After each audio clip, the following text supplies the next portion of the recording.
How to get best screen recordings on iPhone.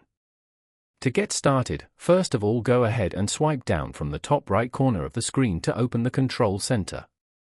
You will see a group of icons over here such as the network icons, battery, brightness, camera, flashlights and more icons. Here, long press on any empty area of the control center until a minus sign appears on each icon. And then, tap on Add a Control below as shown. You can now search for or choose a control from here to add it to the control center. From here, search for the screen recording control and tap on it to add it.